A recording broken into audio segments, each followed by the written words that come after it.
Bonus. Trax.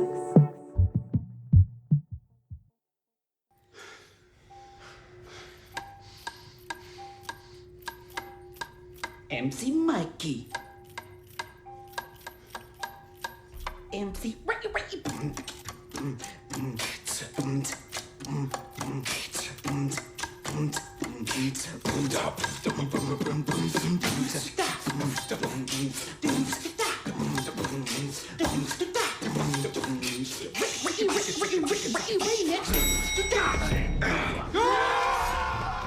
Bonjour et bienvenue dans Tales from the Sewers pour ce premier numéro hors série.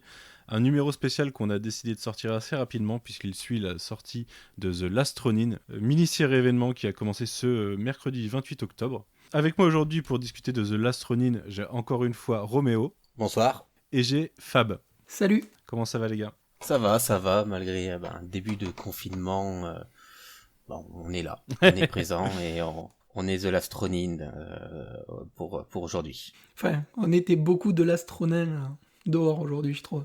Ouais, ça. Un peu, ouais. Mais techniquement, c'est même grâce au confinement qu'on peut enregistrer ce soir et que le podcast sortira aussitôt. Donc, d'une façon ou d'une autre, tant mieux. Je tiens à préciser directement que ce podcast, du coup, qui va donner notre avis sur ce premier numéro de The Last Ronin, sera forcément complété plus tard avec notre avis sur la mini-série générale, mais sera surtout complété, et déjà complété, avec les reviews écrites de Fab sur Chronique Comics et de Roméo sur comicsblog.fr. Puisque oui, comicsblog.fr, si vous n'avez pas entendu la news, est de retour. En attendant, écoutez, on va parler de ce premier numéro. Une mini-série événement, je le disais, qui a été teasée dès les dernières pages de Teenage Mutant Ninja Turtles numéro 100, paru il y a quelques mois, et qui a connu quelques déboires de publication depuis. Roméo, est-ce que tu peux nous en parler ? Oui, alors comme tu l'as dit, c'était une pub qui était à la fin du TMNT 100. Donc ça a été un double effet. Donc en tant que presse, quand on reçoit les versions pour review donc du numéro 100, déjà il y a un embargo, on le lit, on prend une claque avec ce qui se passe dans le numéro 100 et la fin. Et là on tourne la page, on voit The Last Ronin, Kevin Eastman, Peter Laird, Tom Waltz, Andy Kuhn. Et là, on a le cerveau qui double-bloque, quoi. Une série avec Kevin Eastman et Peter Laird. Donc c'est un gros what the fuck en second effet qui se coule. Est-ce que tu peux nous dire pourquoi, pour ceux qui ne sauraient pas, pourquoi c'est un événement important, cette collaboration de Laird et Eastman ? Alors, donc Kevin Eastman et Peter Laird, comme on a pu le dire dans des précédents podcasts, sont les deux co-créateurs des Tortues Ninja. Donc qui ont créé ensemble Mirage Studio, donc en 1984 il y a le premier numéro des Tortues Ninja qui sort. Ils créent dans la franchise à deux, ils la développent ensemble. Tous les premiers numéros, ce sont eux qui sont aux manettes. Puis la licence se développe par les toys et la série télé, le film, et les deux hommes n'avaient pas forcément les mêmes aspirations et les mêmes envies, et les deux se sont un peu rapidement éloignés parce que ils sont rapidement dû faire la gestion de licence plutôt que de la création de comics, parce que ce pourquoi ils s'étaient rencontrés et ce qui les a amenés à ce résultat-là. Donc voilà, on sentait déjà sur les derniers numéros, maintenant avec le recul, évidemment, les derniers numéros qu'ils ont fait ensemble, on sentait déjà que c'était la fin d'une période, vraiment un champ de signes. On en reviendra dessus sur un futur podcast, mais au bout d'un moment, ils ne faisaient plus de co-création ensemble des singles qui sortaient chez Mirage, et au bout d'un moment, Kevin Eastman vend ses droits à Peter Laird. Donc Kevin Eastman voulait voir autre chose. Il a notamment racheté Heavy Metal. Mais voilà, il a vendu tous ses droits à Peter Laird, qui était donc l'unique détenteur des droits de la licence par le passé. Donc les deux hommes n'étaient plus aussi proches qu'à leur début, et pendant longtemps, il n'avait même plus d'interaction. Pour ceux qui ont vu The Toys That Made Us, on voit à la fin les deux hommes qui se retrouvent à Northampton dans le studio. Donc même s'ils se sont revus, ils ont pu se reparler, on sent quand même qu'il y a de l'émotion et voilà, que les deux se sont éloignés réellement. Ce n'est pas juste j'ai vendu mes droits et voilà. Il y a eu une vraie fracture entre les deux. Peter Laird est plus âgé, donc ça se ressent, ça s'est ressenti à l'époque sur les aspirations de chacun.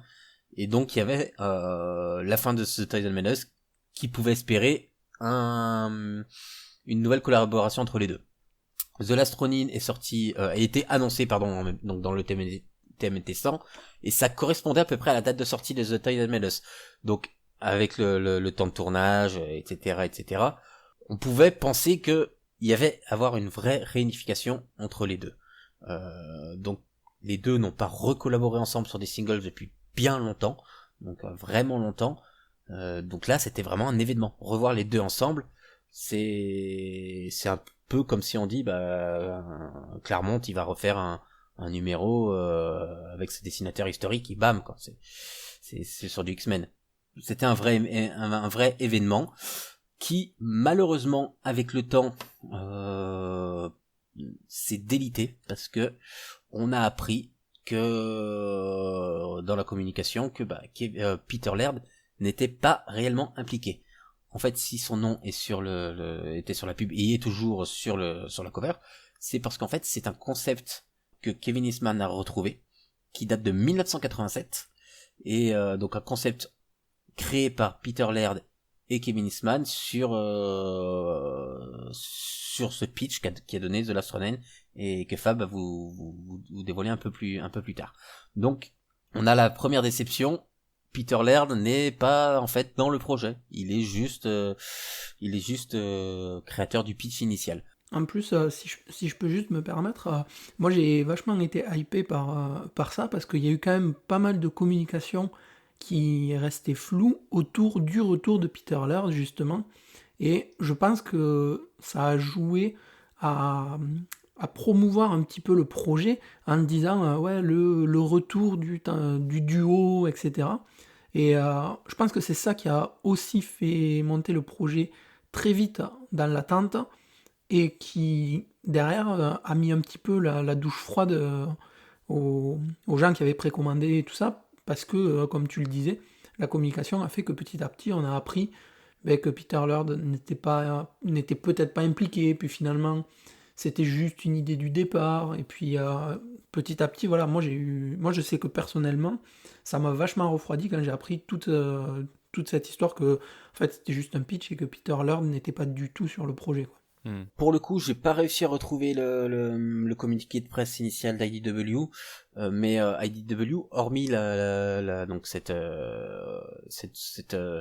preview, enfin pas ce preview, cette affiche, cette pub n'avait pas communiqué sur c'est le retour de Peter Laird. Il y a réellement eu un emballement des fans, moi le premier. En plus, moi à l'époque, je vois la pub, je vois Andy Kuhn. Andy Kuhn devait être un invité de la Comic-Con. Comment dire, pour une sortie à la base pour l'été, j'étais vraiment comme un fou. En plus, je devais avoir le dessinateur de The Last Ronin, projet Kevin Eastman, Peter Laird à la Comic-Con. 2 mois avant la sortie du titre, 1 ou 2 mois avant la sortie du titre, c'était inespéré pour moi.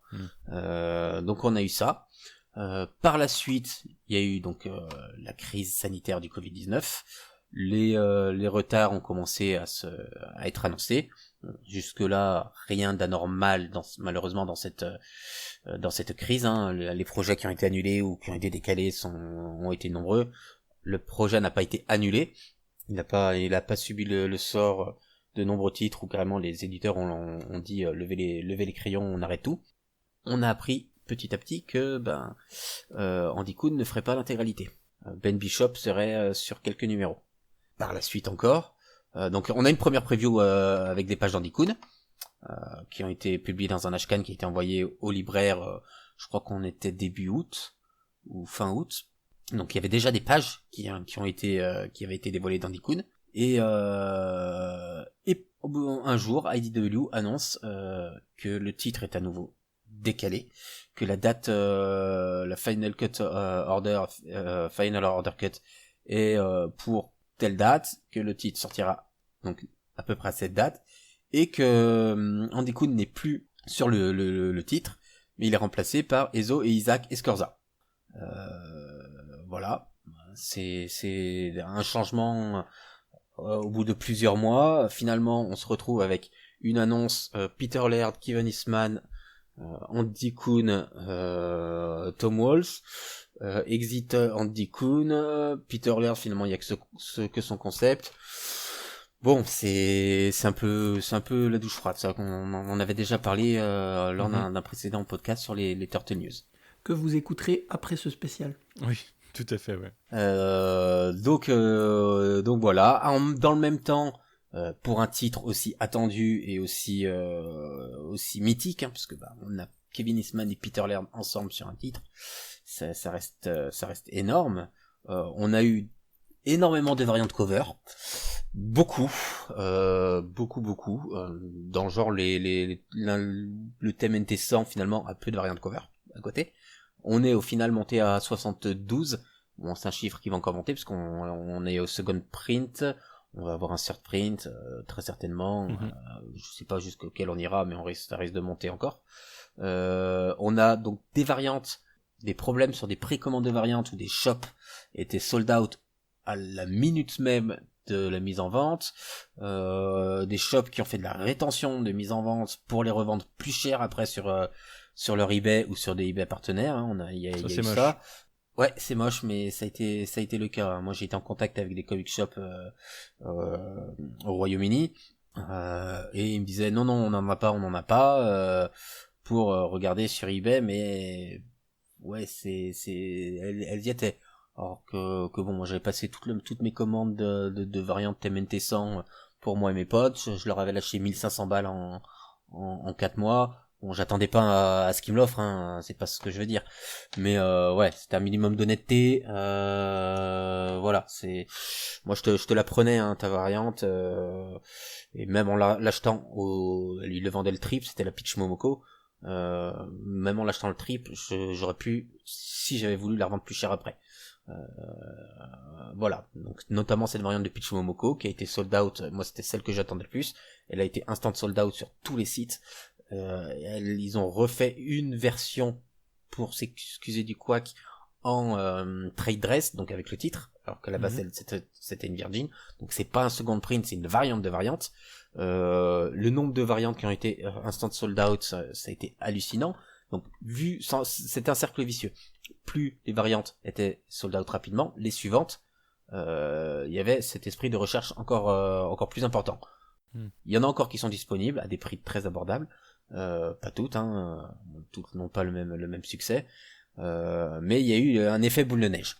On en est arrivé à 130 000 précommande de 130 000 titres en précommande, et il s'est avéré en plus qu'IDW ne pouvait pas honorer l'intégralité de ses commandes parce qu'ils ont validé un chiffre avant la fin des Final Order Cut. Donc tout le monde n'allait pas pouvoir être servi. Il en a découlé quoi? Des numéros 1, variante standard, enfin pas variante standard, couverture standard, se retrouve dès le jour de sa sortie à 2, 3, 4 fois le prix sur eBay, par des shops aussi, des shops américains. J'ai pas tout vérifié, mais il y a eu des shops américains qui ont été vus à annuler des précommandes pour les mettre sur eBay à $20, $30. Des gens qui se disaient mais ils sont arrivés dans leur comic shop et là-bas il n'y a pas la même régulation du prix du livre que chez nous. Et la variante, la couverture normale était affichée à $20. On rajoute à cela des misprints, donc qui sont des erreurs d'impression, avec des couleurs qui sont passées, qui ne sont pas exactement bien imprimées. L'effet misprint fait numéro entre guillemets plus rare. Et les collectionneurs, il y en a qui collectionnent ce genre de choses aussi, et qui en font des numéros recherchés, et donc des prix qui augmentent encore, et ainsi de suite. Donc voilà, on s'est retrouvé donc avec un historique édito assez compliqué, et une sortie un peu chaotique. Donc ça fait un numéro très attendu et avec une pression un peu plus supplémentaire sur ses épaules.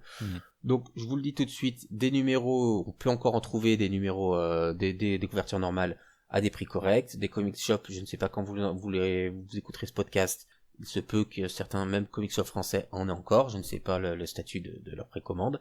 Et sinon, il existe des variantes qui sont moins chères que certaines covers A. Donc n'hésitez pas, demandez, on vous répondra, on vous donnera des liens pour commander certaines variantes qui sont aussi très belles, notamment la Cavaltiera qui est disponible à 15 livres. Donc c'est un peu plus cher que le prix normal, mais si vous trouvez pas au prix normal, mais que vous trouvez la cover A, donc la cover régulière à 20 $ ou 20 livres, bah, potentiellement s'acheter une variante, ça peut ne pas être déconnant. Sachant qu'il y aura du second print, le second print est déjà lancé, mais on aura aussi du third print, sûrement du force, du fist, on verra en fonction de valeur de ces prix.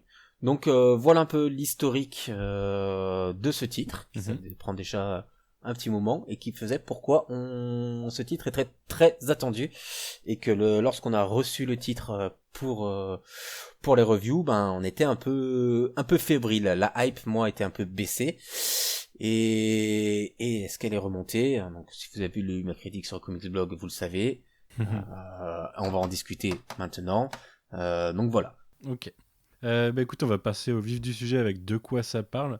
Fab, tu vas nous présenter ça. Alors après, avant tout propos, je tenais à dire que tout à l'heure, tu citais, Roméo, le fait que c'était un pitch de Eastman et Laird qui datait de 1987. C'est peut-être pas pour rien 1987, puisque ça se passe juste après la sortie d'un certain Dark Knight Returns de Frank Miller. Fab, est-ce que tu peux nous présenter de quoi parle cette mini-série? Complètement. Du coup, The Last Ronin, comme le titre est assez équivoque, on va suivre la dernière tortue. Avant de trop partir, on va très probablement, dans un premier temps, parler en essayant d'être le plus évasif possible sur les potentiels spoilers qu'il peut y avoir. Et à la fin, peut-être qu'on fera un encart pour vraiment full spoiler, mais on vous préviendra à ce moment-là. Du coup, sur ce premier numéro, qui est quand même un numéro oversize de 50 pages, on va suivre donc cette dernière tortue qui part dans une sorte de quête de vengeance. Et le pitch de base va pas beaucoup plus loin. Il avance dans cette ville sombre, froide et plutôt mal engagée, dans laquelle on n'aimerait pas traîner, avec un seul objectif, arriver au bout de sa tour pour aller casser la gueule aux méchants. En gros, il y va pas par quatre chemins, et on va l'accompagner le long de ce périple, entre guillemets, où on va le voir affublé d'une tenue de ninja très, très furtive. Très millerienne. Ouais, tout à fait. Très massive, avec plein de gadgets un peu dans tous les sens, et surtout toutes les armes des tortues réunies, que ce soit le bow de Donatello, les sai de Raphaël, les nunchaku de Michelangelo, ou les sabres de Leonardo, les katanas de Leonardo. Et on va le voir en fait traverser cette ville futuriste qui, malgré, à mon avis, le fait que le pitch soit de 1987, Tom Waltz a dû très très probablement, et je me mouille pas trop en disant ça, réadapter un petit peu, parce que le futur qui était envisagé en 1987 doit pas être le même futur que celui que nous on connaît. Alors, pour le coup, le futur devait être 30 ans après, donc ça devait être 2017. Donc le futur de base, c'est déjà notre passé. Voilà, ouais. Mais le passé vu 2020 paraît tellement bien. Mais Kevin Eastman a par contre souligné ça plusieurs fois, c'est que beaucoup d'éléments qui ont été écrits à l'époque dans le pitch se sont avérés des bonnes prédictions, et qu'il y a beaucoup d'éléments de Peter Laird, qui était un fanat de science-fiction, qui sont restés dans la version dans laquelle on a lu. On ne saura jamais lesquels, mais il y a vraiment du Peter Laird dedans, et bon, ça on en reparlera, mais on le sent. Voilà, donc on suit donc justement cette tortue qui va parvenir au sommet de la tour, pas sans mal, et pour, on va dire, une confrontation qui nous est teasée dans ce numéro, mais qui va nous laisser un petit peu sur notre faim, on va dire. Du moins, moi, ça m'a laissé un petit peu sur ma faim, mais c'est le but du premier numéro qui est plutôt introductif, mais dans lequel, moi, personnellement, alors je sais pas vous, mais moi j'y ai trouvé beaucoup de ce qui fait la caractérisation des séries de Tortues Ninja telles qu'on les connaît. Que ce soit celle de IDW, de l'ongoing actuel, avec les traits de caractère des tortues, mais même de l'histoire, on a vraiment cette caractérisation qui fait le cœur des tortues qu'on retrouve ici. Après, il faut pas s'en étonner, c'est Tom Waltz qui est au scénario, donc il a quand même un peu plus de 100 numéros en passif sur les tortues, donc il maîtrise le sujet, et il nous offre ici un premier numéro d'introduction, donc avec l'accompagnement et la découverte de cette tortue. Je sais pas si vous voulez rajouter des petites choses, je suis resté évasif justement sur quelques points que j'ai pas voulu aborder là. Peut-être on va se les garder après ou ils viendront naturellement au fil de la discussion. Ça viendra. Moi, je trouve ça intéressant que tu dis que ça ressemble on retrouve des éléments notamment du run d'IDW, dans son écriture et par Tom Waltz.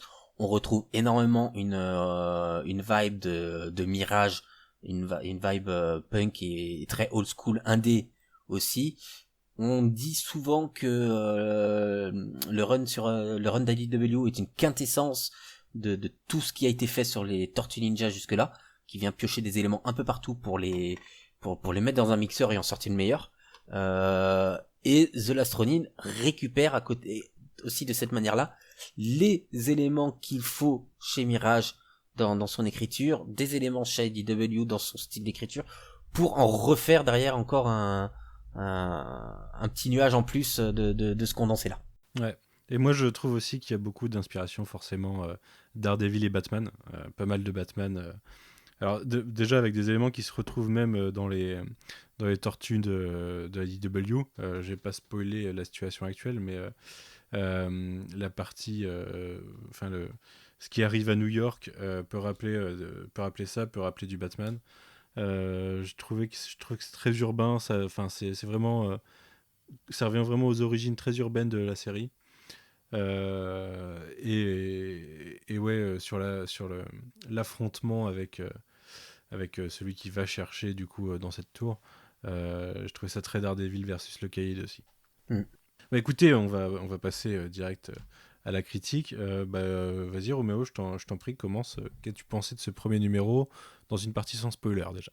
Alors dans une partie sans spoiler, donc moi, pour faire rapidement, je l'ai mis 3,5 sur 5. Donc oui, c'est bien, c'est très bien. Est-ce que malgré la redescente de ma hype, j'ai apprécié ma lecture? Oui. Et le titre mérite qu'on s'y attarde, qu'on soit fan des tortues ou pas. C'est vraiment, il y a une bonne lecture, un très bon numéro d'introduction, qui reprend juste les éléments qu'il faut de Tortue Ninja pour intéresser le fan, mais également qui a de quoi accrocher le reste. Parce qu'il n'y a pas 130 000 fans de Tortue Ninja. Donc bien sûr, sur les 130 000, il y en a plein qui ont pris beaucoup de variantes cover. Mais c'est un titre qui a attiré la curiosité au-delà des Turtle fans. Donc moi, si on ressort les premières pages, donc qui est vraiment cette introduction, pourquoi on est là, et les dernières pages qui sont la conclusion et qui annonce du lourd. En fait, j'ai trouvé le numéro finalement avec du recul. Mais qu'est-ce que j'ai lu? Il s'est pas passé grand chose. Donc oui, il ne se passe pas grand chose. On a donc The Last Ronin qui vient, qui tabasse plein de méchants, qui avance dans sa quête pour arriver à la tour. J'ai un peu du mal à situer géographiquement comment il se déplace. Je sais plus avec qui j'en parlais. J'ai l'impression de revoir c'est avec toi, ouais. De revoir la course poursuite de The Rock, qui n'a aucun sens. Mais en fait, c'est pas important, parce que au-delà de l'action, au-delà d'une violence graphique, au-delà de ce dessin et de ce concentré d'action qui fonctionne très bien, hein, c'est un numéro Fast and Furious. On a cette narration par la voix intérieure de The Last Ronin qui parle qui nous explique ce qui s'est passé dans les grandes lignes. Il veut se venger, mais voilà, il est déterminé, mais il a aussi peur. Il a vraiment envie d'arriver à ses fins. Donc on a cette narration. Donc là, on sent du Tom Waltz, clairement, dans l'écriture, parfois un peu bavard, pour nous raconter une histoire au-delà de cette tortue se bat contre des méchants. Voilà, moi j'étais étonné qu'avec ce recul où je ferme le single, je me suis dit, je ne me suis pas ennuyé à aucun moment. Finalement, en fait, on a une tortue qui voulait aller d'un point A à un point B, et il se passe quelque chose qui fait qu'il va en C, mais ça fonctionne, et ça fonctionne très bien. Je me suis pas ennuyé, le rythme est très bien géré. Donc voilà, moi globalement, je veux pas dire que je suis surpris parce que il pouvait vraiment pas se rater. Donc et j'ai quand même confiance en Tom Waltz, mais voilà, c'est bien. Et toi, Fab? Mais comme Roméo, je suis assez content. Personnellement, je l'ai pas noté parce que voilà, j'ai décidé depuis un petit moment d'essayer d'arrêter de mettre des notes et de quantifier mes chroniques C'est très bien de ne pas proprement mettre de notes. parler. Moi, pour le coup, j'aime pas en mettre, mais sur Comics Blog, il y a des notes, donc je me plie aux exigences également donc de Comics Blog. Oh, je comprends tout à fait, je le faisais également. Là, j'ai volontairement changé ma façon de faire. Pour The Last Ronin, je te rejoins sur le rythme de lecture qui est vraiment très bon, qui nous accompagne en fait tout au long du parcours pour atteindre l'objectif de cette tortue. En fait, plus que ça, je trouve que le parcours, presque on s'en fiche, parce que ce qui nous est raconté, c'est ce qui nous fait vivre, un petit peu comme si toi, enfin je sais pas vous comment vous faites, mais moi typiquement je vais faire du sport et des fois je me mets à penser quand je suis en train de shooter, je me mets à penser à des trucs, à réfléchir, et de la même manière, ben, cette tortue elle avance et tu vois qu'elle réfléchit, tu vois qu'elle pense à des choses.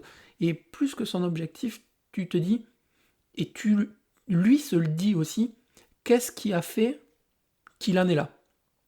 Et ce cheminement, en fait, il t'embarque avec lui, et tu as envie de savoir, au fil des pages, qu'est-ce qui a fait qu'il en est là, qu'est-ce qui a fait que le monde qui l'entoure en est là, et ça marche complètement. Moi, j'ai été vraiment... j'ai été embarqué beaucoup plus que ce que j'en attendais parce que j'ai été énormément déçu de toutes les annonces d'annulation de Andy Kuhn, que Peter Laird n'était pas dessus. Du coup, moi, en tête, je pensais que le titre ne sortirait pas. Donc, je m'étais fait une idée qu'on aurait quelque chose de moyen, voilà, que c'était pour jouer sur les deux noms, etc. J'ai été agréablement surpris, même un peu plus que ce que j'attendais initialement.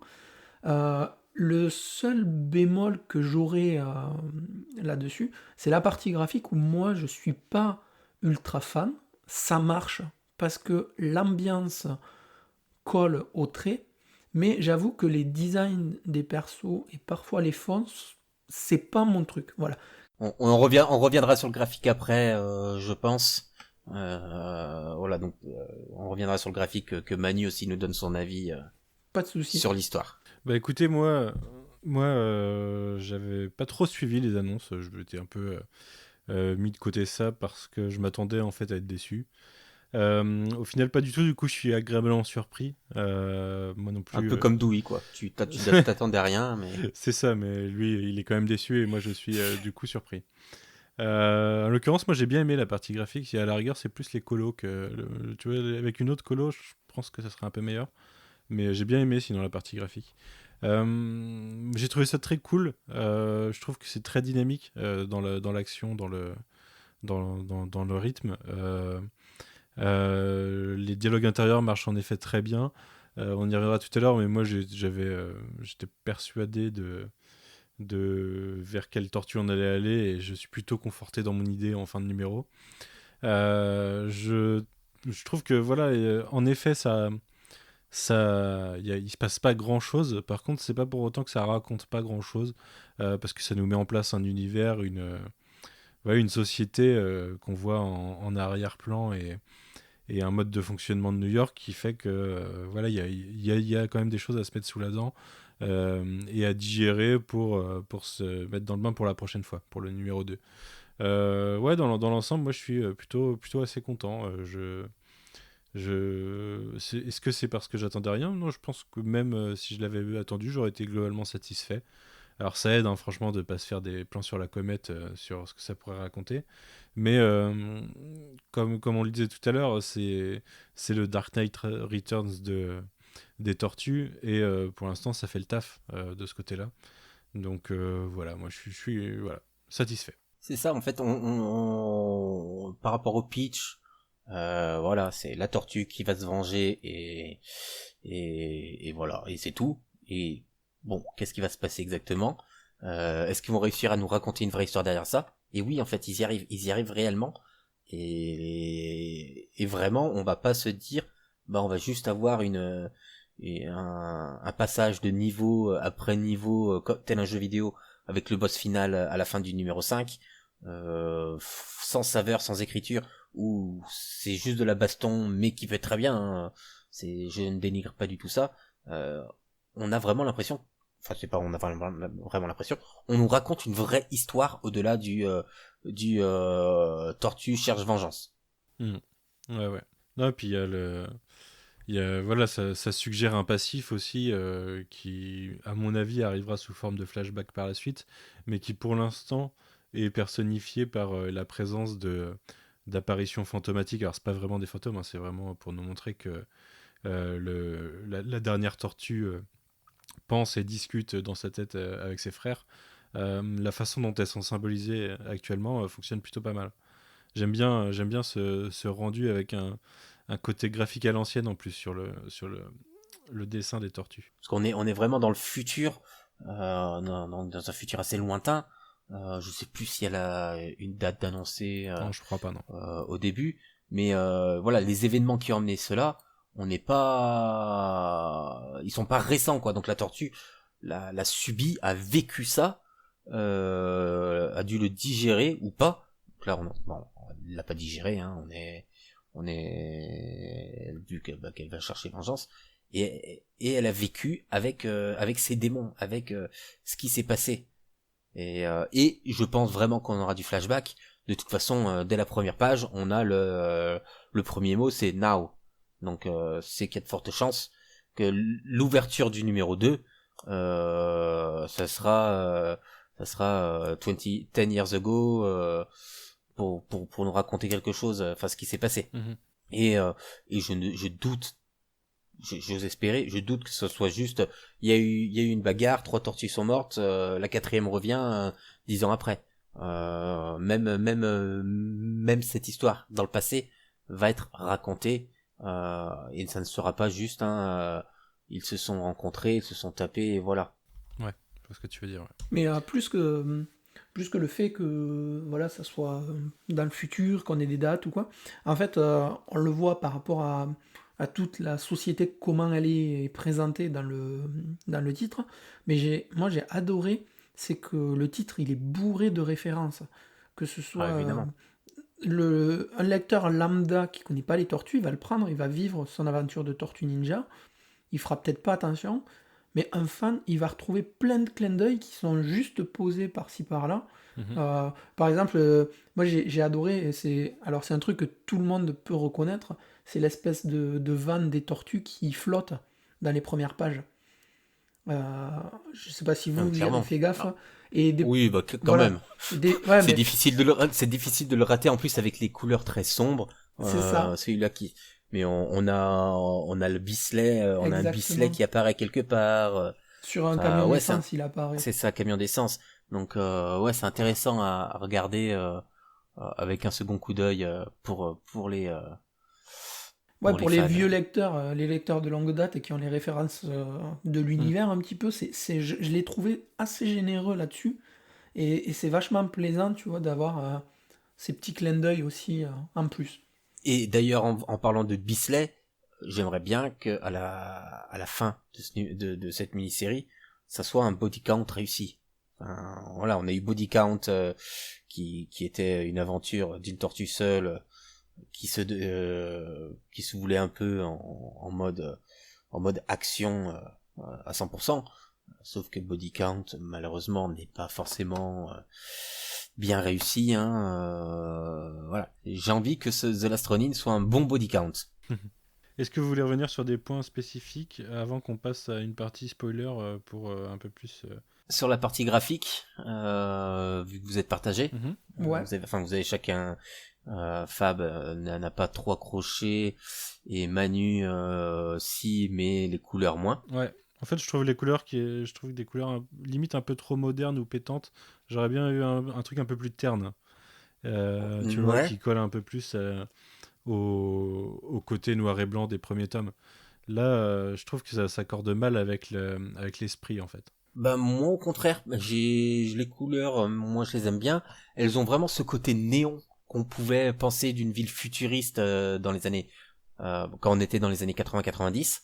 Ce côté futuriste, très éclairé, plein de robots. Les couleurs nous guident pas mal sur les ambiances, c'est plus moi donc je regrette ces espaces qui sont mal gérés, mais les couleurs nous guident par contre énormément. Moi, je me suis repéré grâce aux couleurs qui permettent de te dire où on est, comment on est passé d'un endroit à un autre. Moi, j'ai bien aimé ces couleurs qui, oui, sont un peu flashy et ne correspondent pas au style qu'on peut penser un peu crade par moment. Enfin, crade, c'est pas dans le sens mauvais, mais vraiment il y a certains panels, on est vraiment sur une ambiance 90, une ambiance Mirage réellement. À noter que juste de la colo, c'est pas Rhonda Pattison Non. qui officie sur quasiment toutes les sorties Tortue actuelles. Là, c'est vraiment un coloriste qui travaille avec Esso Avec et les Scorza. Isaac. Le nom dont j'ai perdu. Luis Antonio Delgado avec Samuel Plata C'est ça. en assistant. Sachant que même The Last Ronin à la base, donc annoncé par Andy Kuhn, ça ne devait pas être Rhonda Pattison. C'était Brittany Pizzio qui était annoncé aux couleurs. Donc il y a même eu ce changement de coloriste. Donc voilà, moi je suis pas forcément... Enfin, le dessin me gêne pas. Des moments, c'est vrai qu'il y a des positions un peu douteuses, mais Ouais. on a toujours cette ambiance très 90. Donc ça me choque pas. On a des cases qui sont un peu vides, où justement on a ce rajout de couleurs pour les dans le fond pour pas que ça paraisse si vide. Voilà. Malheureusement, on pourra jamais dire j'aurais préféré Andy Kuhn ou pas parce qu'on sait pas ce qui s'est passé, on n'a pas vu toutes les planches. On notera aussi que c'est Kevin Eastman signe les layouts, donc la disposition. On reconnaît quelques cases propres à Eastman, avec le personnage qui sort de la case, le personnage qui est isolé entre deux cases, ou un débordement sur certaines cases, hein, je pense notamment au corbeau, mais que je trouve sage, un peu trop sage. Moi, j'ai trouvé que ça avait un côté un peu cinématographique par moment. Et par contre, alors, autant les layouts, la dispo et tout, ça a le côté un peu cinéma. Par contre, comme tu dis, c'est très sage. Et du coup, par moment, ça casse un petit peu la dynamique que tu aimerais voir sur la page en question. Après, voilà, graphiquement, comme je disais, c'est pas mon style préféré. Par contre, avec l'ambiance, avec la narration, ça colle, ça matche bien ensemble. Et ça fait que moi, c'est une bonne lecture, c'est une lecture plus que solide, hein, vraiment. C'est un moment où je me suis régalé. Mais graphiquement, c'est juste pas ma cam. Voilà, c'est. Ça manque peut-être un peu de splash page, de trucs comme ça, pour en mettre Ouais, plein les voilà, yeux à un peut-être. moment, quoi. Après, on n'est pas à l'abri dans la suite, hein, parce que Ben Bishop va aussi rajouter, là il y est sur 2 pages, je crois, ou 3 pages, Ouais. mais il sera là aussi. Ça, c'est un dessin qui, moi, me parle un peu plus. Peut-être que s'il y en a plus, l'équilibre entre les deux va faire que ça passera mieux, ça sera plus fluide pour moi. Mais voilà, après c'est purement subjectif, hein, c'est du dessin, chacun va y trouver son truc. Moi, je crache pas dessus, j'ai quand même beaucoup aimé ce premier numéro. Ouais, ok. Il a fait quoi, Bishop? Il a fait l'avant-dernière page, non? Là où il y a Il a fait les 2 dernières les pages. 2 dernières Ouais. pages, ouais, ok. Ouais. On va pouvoir en parler dans la partie full spoiler. Ouais, bah écoutez, je vous propose qu'on passe à cette partie full spoiler, puisque ça nous permettra de développer un peu plus certains points. Est-ce que quelqu'un veut commencer sur un sujet particulier? Moi, je veux bien. Full spoiler, mon spoiler à moitié, c'est est-ce que, enfin, les débats sur l'identité, donc depuis l'annonce, ils sont très importants. Et il y a cette question, moi que je me suis posée, que j'ai posée sur les réseaux sociaux, c'est est-ce que c'est réellement important de savoir est-ce qu'il fallait vraiment enfin, ça avait une importance. Donc déjà, il fallait qu'ils le disent rapidement. Parce que nous faire languir plusieurs numéros pour nous dire on vous dit pas qui c'est, surprise, ça aurait pu être très très lourd. Mais est-ce que pour vous c'était important? Ouais, moi je pense ne serait-ce que parce que ça va conditionner des interactions possibles avec des personnages et que toutes les tortues n'ont pas la même relation par rapport aux autres et à leur mission ou des choses comme ça. Donc moi ça me paraissait important. Alors après, pas important dans le sens où c'est capital pour l'histoire, mais dans le sens où en fait on peut pas faire sans sur tout ça. C'est que tu vas pas passer une mini-série à ne pas citer le nom de la tortue juste pour le principe de pas le faire, quoi. Je veux dire, ouais, In-Universe, ça aurait pas eu de sens. Bon, moi, tu vois, je suis un peu mitigé. En soi, comme Manu l'a dit, c'est important pour les interactions qui sera possible et amené d'avoir. Par contre, est-ce qu'on avait besoin d'avoir la révélation aussi vite? Moi, je pense pas que ça ait vraiment d'importance. Et en plus, au vu des événements qu'il y a actuellement dans l'ongoing, on aurait pu imaginer qu'ils jouent avec ça pour éventuellement, tu vois, que ce ne soit pas une des tortues qu'on attend. Non, je pense ça par contre je pense pas, hein, parce que je suppose que tu parles de Genica. Oh non, mais pas forcément, parce que comme ça se passe dans le futur, ça aurait pu Oui, mais être... c'est un futur. Ah bon, Oui, on oui, va, on va pas, si on commence à parler voyage dans le temps, on perd Manu pour 3 heures là, qui va nous expliquer les différents paradoxes temporels. Mais si on prend la mini-série Turtles in Time, sortie chez IDW, ouais. on est sur un futur, donc le futur IDW, où on a une tortue qui est survivante. Là, c'est pas les tortues d'IDW, hein. C'est univers tortue. Il en reste plus qu'une, mais il n'y a pas de réel. On n'est pas dans cette continuité-là. Oui, mais justement, comme c'était un truc science-fiction qui date, que Peter Laird aimait bien ça et tout, s'il faut, voilà. Moi, ça m'aurait pas dérangé, tu vois, que ça soit pas une des tortues et que ça apporte autre chose, un autre pan à l'univers futuriste des tortues qu'on connaît. Voilà. En soi, le fait de le savoir, comme Manu le dit, c'est important pour l'histoire, peut-être les interactions qu'il va avoir, etc. Pour moi, personnellement, le savoir, voilà, c'est pas quelque chose qui m'est indispensable. Après, il faut se dire que s'il l'avait pas révélé au premier numéro, le problème c'est que est-ce que tu veux en tant qu'auteur que tes lecteurs se concentrent sur qui est cette putain de tortue, ou est-ce que tu veux raconter autre chose? Là, en faisant ça, il raconte autre chose. Ce que je dis en fait, ils nous racontent là, ils nous disent le pourquoi et maintenant on va apprendre le comment.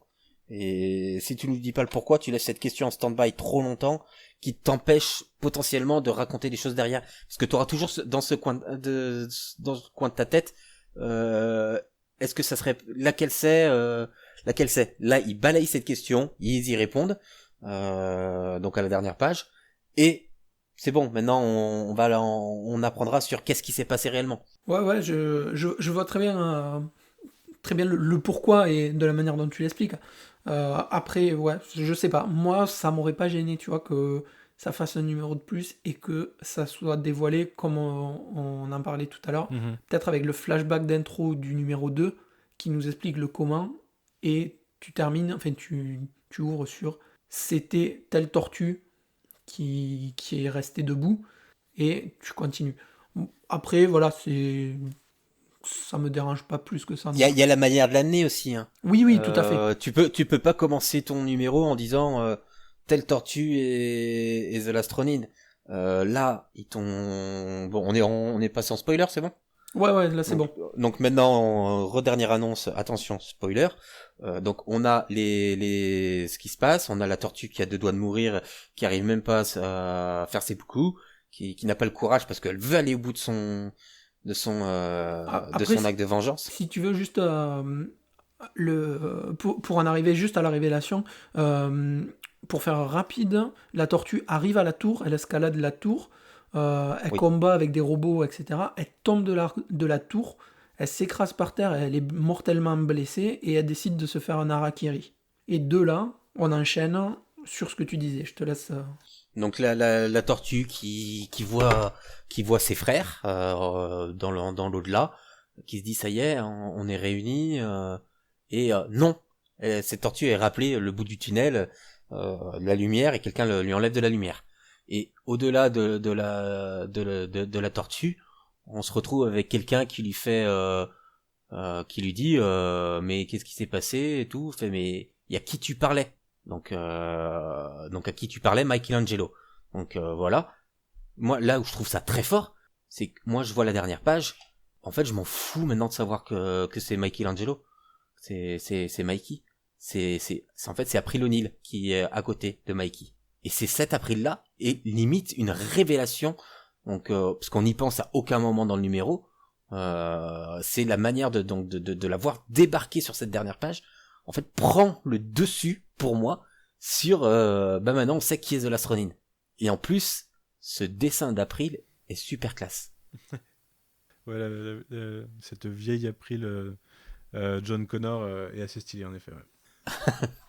Moi j'ai pensé direct à John Connor en la voyant, mais c'est le coup de la cicatrice qui fait ça. Moi, ce que j'ai bien aimé, alors je me doutais, tu vois, moi, contrairement à vous, j'ai pas tilté tout de suite sur l'identité de Mikey au fil de ma lecture. En fait, J'ai eu quelques doutes, tu vois. Par contre, j'avais aucun doute sur comment ça allait se finir. Alors, pas de la manière dont ça s'est fini, mais je me doutais un petit peu de la situation finale où il allait y avoir une rencontre avec un personnage connu. Donc là, à la fin du comic, ça finit avec April. Moi, je m'attendais à avoir la rencontre avec Casey Jones. Parce que dès les premières pages, on rencontre un personnage qui est semble être sa nommé fille, ouais. Jones. Et ça m'a fait penser, moi, à genre la petite fille ou quelqu'un de la famille de Casey Jones. Et je pensais que ça allait être Casey qui allait récupérer ou filer la main à Mikey, justement. mais ça par contre, je pense que ta piste est juste, de par la réaction de ce personnage qu'on revoit à la fin. Donc le personnage de Jones, qui se rend compte qu'il y a une tortue. Donc il y a une tortue mutante. Donc je pense que ça m'étonnerait pas que ça soit une parenté, hein, clairement. À ce niveau-là, moi c'est vrai que sur le coup je m'étais pas fait de plan sur la rencontre d'un personnage connu. Je suis peut-être un peu naïf. Si, parce que c'est un peu un passage obligé de fin de Oui, de ce genre de oui. premier Ah, mais numéro. je suis tout à fait d'accord, hein. D'un point de vue narratif, c'est une base, c'est tout à fait classique. Mais c'est pas un truc sur lequel j'attendais, en fait. J'avais pas pensé à la lecture, donc j'en étais encore plus surpris, tant mieux. Moi, c'est d'ailleurs d'un point de vue narratif que j'ai toujours pensé que ça allait être Michelangelo, parce que c'est ce qu'il y a de plus logique, dans le sens où c'est le personnage le plus léger de la fratrie, et que le mettre retrouver un personnage dans cette situation des décennies plus tard, ça a un impact plus lourd si on le met sur Michelangelo. Et du coup... Raphaël, il aurait pas attendu des décennies plus tard, il y serait allé tout de suite. Oui, peut-être, mais on sait pas ce qui s'est passé encore. On sait pas que... Non, mais si c'était le dernier survivant. Oui, mais qui est-il Non, il arrivé à serait plus le Michelangelo dernier survivant. Le Don s'aurait fait trop Donatello par rapport à Turtles in Time, comme je dis. Est-ce que aller dans la même direction c'était une bonne chose? Je pense pas. Et Leonardo, le leader, ouais, ça aurait fait trop facile aussi. C'était trop Et puis, cliché en fait. mais dans la narration aussi, hein, des moments où donc Mikey parle à ses frères, hein, qui sont dans sa tête et qui le suivent, hein, un peu en fantôme. Donc lui, il imagine qu'il est accompagné, hein, parce que je pense qu'il est vraiment frappé par la solitude. Et la manière dont les autres tortues parlent, en fait, ça donne des indices. On a vraiment des fois des voix qui parlent très technique. Quand t'as une voix qui lui dit, donc en hors champ, regarde ces câbles, on peut les pirater pour télécharger le niveau, enfin une carte d'un niveau. Moi, enfin, c'est pas Mikey qui aurait dit ça, c'est pas Raph qui aurait dit ça. Donc la manière dont les autres parlent, si on le lit attentivement, on peut le déduire. Et comme tu disais, Fab, d'un point de vue narratif, c'est le plus logique. Enfin, le plus logique. On aurait pu trouver une logique pour tous, mais c'est le plus intéressant. Ouais, moi je suis assez curieux en fait de voir sur le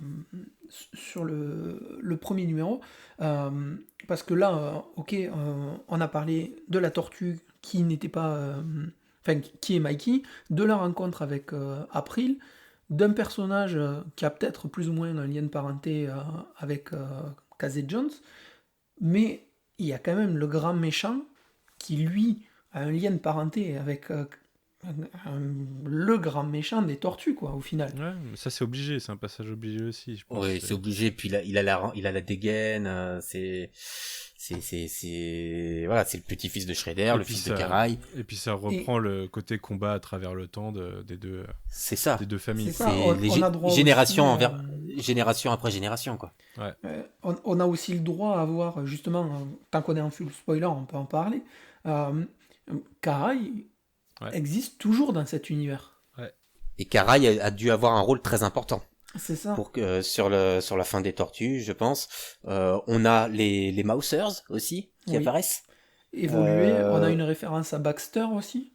Mais je crois qu'on parle de Baxter Stockman dans les sollicitations de The Last Ronin 2. Et on a aussi... alors, c'est peut-être qu'un détail, c'est peut-être moi qui extrapole aussi, mais on a l'espèce de gang de loupards où Jones a l'air d'être à la tête, et on a les grosses références à Bebop et Rocksteady, qui, dans ce cas-là, ne sont pas des mutants, mais on les reconnaît parfaitement.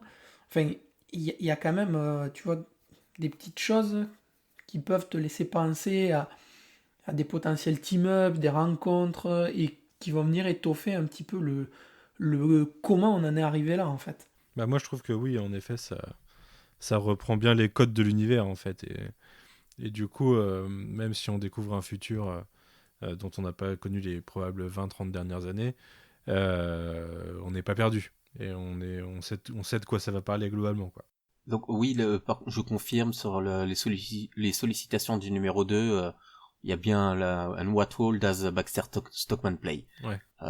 Et en fait, là, on pourrait reprendre notre épisode sur les TMNT classiques, qui est sorti chez iComics, où on disait, on a les bases de l'univers, on a les tortues, on a le grand méchant, on a Baxter en méchant un peu en dessous, on a April, et les bases de cet univers-là, on les retrouve exactement ici. C'est les éléments qu'on retrouve dans toutes les itérations. Donc évidemment, on les a ici. Hein, c'est le but. Hein, le but, c'était pas de nous faire quelque chose qui n'a rien à voir. On sent New York aussi. Mais voilà, les bases sont présentes. Donc on n'est pas perdu. On a tous nos repères, que l'on soit fan ou pas. On est réellement sur une série Teenage Mutant Ninja Turtles. Après, je sais pas, est-ce que vous, dans ce numéro, il y a un moment qui vous a vraiment marqué de toutes les pages Bah moi, c'est la double page où il est prêt à se faire harakiri. Déjà, je les trouve plus belles. Enfin, je trouve qu'il y a un meilleur rendu. L'ambiance rouge, les couleurs sur ces pages. C'est ça que j'aime bien, ouais. C'est ça que j'essayais d'expliquer, moi, sur mon ressenti. Là, on n'est plus dans l'extérieur, on n'a plus l'ambiance bleutée quand on est à l'intérieur avec tous les écrans. On a cette ambiance rouge vraiment marquée. Et ouais, ces 3-4 dernières pages avant les deux de Ben Bishop sont tout aussi marquantes que la révélation finale. Bah, d'autant qu'à ce moment-là, il parle plus à ses frères, il est revenu. Enfin, il y a une solitude et une tristesse qui transparaissent. Qui est très pesante. Ouais. Je trouve qu'elles sont assez puissantes ces pages-là, moi.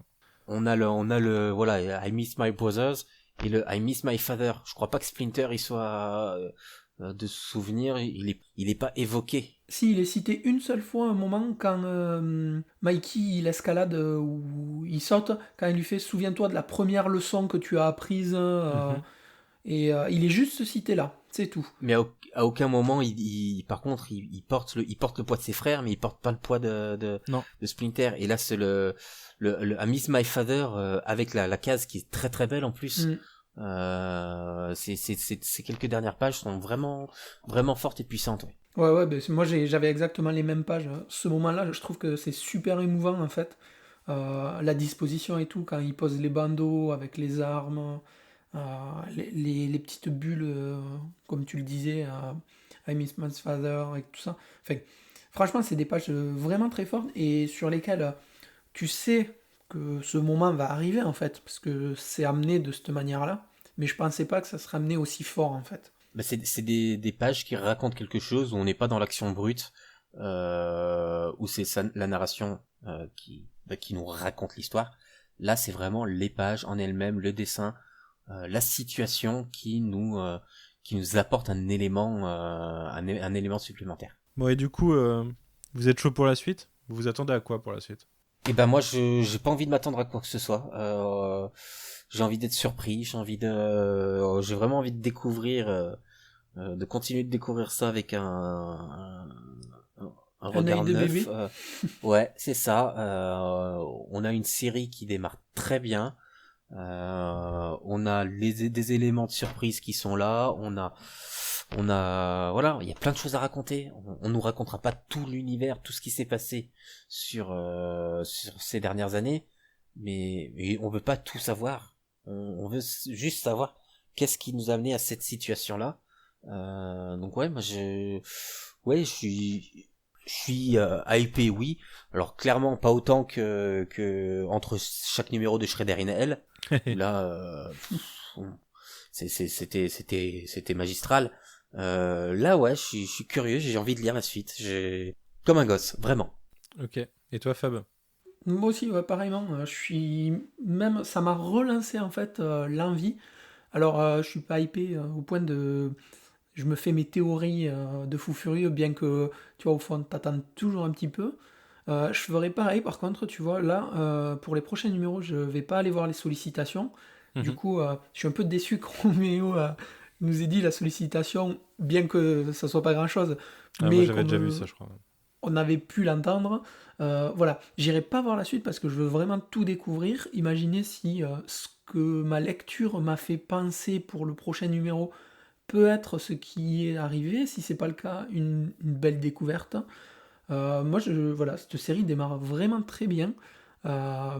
C'est assez fort et ouais, vraiment, j'attends la suite là et j'espère avoir la suite. Alors, j'espère avoir mon numéro 2 en physique parce que le numéro 1 je ne l'ai pas eu, du coup j'ai pu avoir la version pour la review, donc j'espère que ce numéro 2 arrivera parce que ouais, je suis chaud pour la suite carrément. Toi t'attends quoi, Manu? Moi, j'ai pas envie de réfléchir. Enfin, je m'attends à ce qu'on découvre dans le numéro 2 ce qui s'est passé et qu'il y ait un peu plus de révélations sur quelles ont été les dernières années de Mikey et quelles ont été les dernières années d'April, puisqu'on a les deux persos qui se rencontrent à la fin.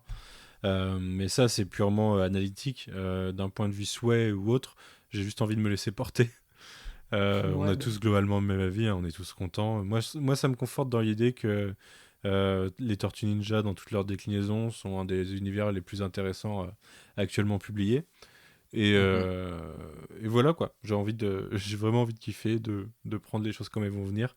Je me pose juste la question, mais j'ai pas envie d'aller voir du coup pour éviter de me spoiler quoi que ce soit.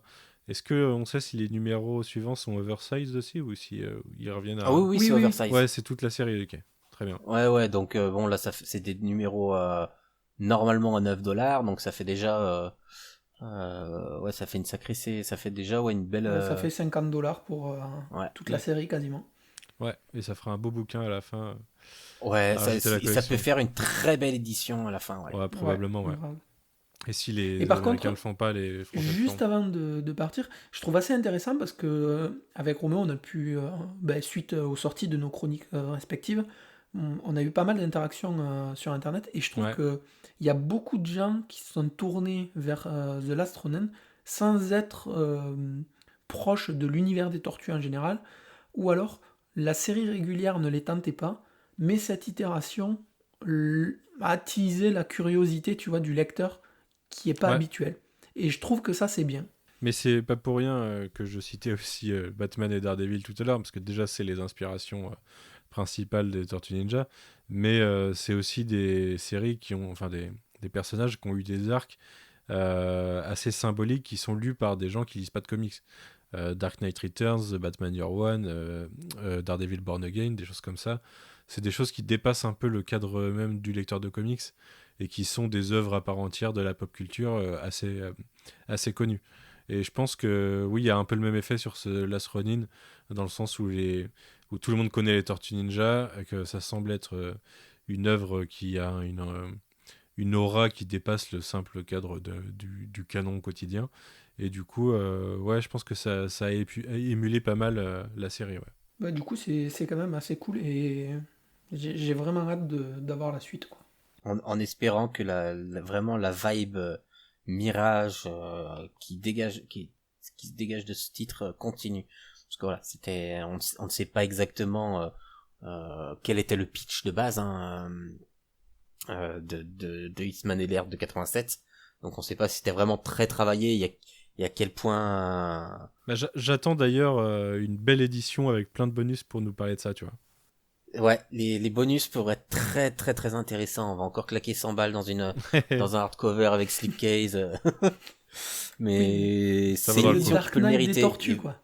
Mais vraiment, ouais, moi je suis vraiment curieux de savoir ce qui vient de l'Erd, ce qui a été réécrit. Et là, Walls est très bon parce que bien évidemment tout n'était pas fait, n'était pas arrivé de ce pitch-là, mais on sait pas jusqu'où ils étaient allés. Mais en fait, il ne se substitue pas à ça. Il s'adapte. Et si Walls fait partie des très bons scénaristes, mais très sous-estimés, c'est définitivement pas pour rien. Ouais, mais d'ailleurs, je trouve que cette participation au Last Ronin, ça canonise un peu Waltz dans le panthéon des auteurs de Tortue Ninja officiellement, quoi. Il Clairement, est là je avec les pense, créateurs, quoi. Oui, ça lui rajoute une stature supplémentaire, c'est vrai. Après, il n'y a plus qu'une seule solution. Il faut qu'on invite Peter Laird pour qu'il nous dise Ouais. qu'est-ce qu'il ouais, avait bah, fait au départ. moi, je laisse Roméo prévoir ça. Hein. Je suis là pour. Ça va être très très compliqué vu que le monsieur ne veut plus. Enfin voilà, il a pris sa retraite Turtle. Dommage. Mais on sait jamais. Un jour, on le croise en convention et c'est parti. Je crois moyen. Ok, et ben écoutez, je propose qu'on se laisse là. On se retrouve bientôt de toute façon pour parler du tome 2 classique quand il sortira en novembre. D'ailleurs, je sais même pas s'ils ont pas prévu de le repousser, j'espère pas. Ah bah maintenant, plus rien n'est sûr. Ouais, plus rien n'est sûr, ouais, c'est un peu le problème. Et puis en attendant, du coup, ce podcast risque d'être publié avant le numéro 4 qui a été pourtant enregistré avant, mais qui, étant donné que c'est un hors-série, on peut le publier quand on veut, on a décidé de le publier au plus vite. Donc vous devriez l'avoir un peu moins d'une semaine après la sortie du numéro. N'hésitez pas à partager les podcasts, à partager les pages sur les réseaux sociaux, à en parler à tous vos copains fans de Tortue Ninja. Et puis, bonne lecture pendant ce confinement. Vous avez de quoi rattraper, je pense. Vous avez quelques tomes de disponibles si vous ne les avez pas déjà achetés, que vous devriez pouvoir retrouver chez vos libraires indépendants qui font du click and collect. Ou s'ils rouvent, on ne sait jamais. On n'est pas. Non, mais la Fnac a fermé. Enfin, c'est vu aujourd'hui même fermer ses rayons librairie pour éviter la concurrence déloyale. Et n'hésitez pas, hein, si après avoir lu le numéro, vous voulez en discuter avec nous sur les réseaux sociaux, on répondra avec plaisir. Ouais. On évitera les discussions pleines de spoilers au grand jour, parce qu'il y a des gens qui veulent pas forcément le savoir. La VF arrivera un jour sur un tel titre. Je vois pas comment il peut en être autrement. Je dirais hein. l'année De toute façon, prochaine, Je crois hein. qu'il avait annoncé. Mais Voilà. il a été annoncé, ouais, déjà. en Oui, bref. oui, c'est ça. hein. Mais voilà, mais c'est pas pour autant qu'on va s'amuser à spoiler sur les réseaux sociaux. Mais Il y on en a peut bien qui le discuter feront, du à mon titre. avis. Il y en a qui le feront toujours, hein, mais nous on n'est pas comme ça. J'ai Nous, vu on que aime des les gens tortues, respectueux mais là, jusque-là. Aimez-nous. Voilà, mais on peut parler du titre. Il y a beaucoup de choses à dire sans dire que c'est Mikey. Et si ça se trouve au numéro 2, on se prendra un plot twist. Mais en fait non, c'est pas Mikey. C'est C'était encore un Jenica. rêve. Ah non, pardon. Toujours C'est pas. encore un rêve. Ça serait un peu abusé. Putain, ça y est, je fais même les mêmes imitations qu'Arnaud Kikou. Il m'a contaminé. Bonjour Arnaud. Et ben écoutez messieurs, je vous remercie et puis je vous dis à bientôt. Profitez de votre soirée et puis on se reparle très vite de toute façon. Salut. Ça marche. Merci à vous. Salut. Salut.